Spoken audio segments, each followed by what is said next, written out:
kana dhageessaniittu mucaa waggaa 7 namichi waggaa 25 bifa suukanneessaan dirqamsiisee gudeedee ajjeesee fi haqummaan akka barbaadamu gaafatame. Haati narsiidhaa hojiif ollaatti mucaa ishee amantee naaf ilaalaa jettee dhiistee adeemte. Namichi kunis karaa lamaan dirqamsiisee gudeedee hanga lafee dugdaa cabsuutti mucaan harkatti laafnaan mucaa ajjeese. Mucaanis lubbuun dabarte. Namichis balbala biratti fidee gatee osoo taphattuu kuftee duute jedhee. Nama kana dalageef murtee maaltu ta'uu qaba ture jedhanii gaafatanii. Haqummaan akkamiin yoo taasifame garaan haadha intalaa kan tasgabbaa'u ta'a jedhaniis gaafatanii.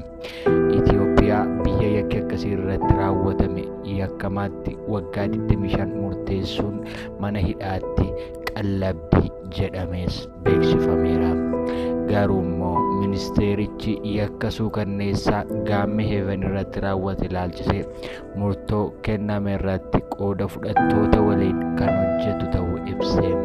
Yakka suukanneessaa Gaammee Heeven irratti raawwate ilaalchisee murtoo kenname irratti qooda fudhattoota waliin kan hojjetu ta'uu ministeerri dhimma dubartootaa fi hawaasummaa beeksiseera.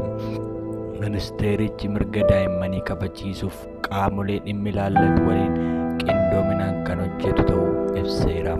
Ajjechaa suukanneessaa Gaammee Heeven irratti raawwate hordofee ministeerichi gaddi cimaan itti dhaga'amu ibseera.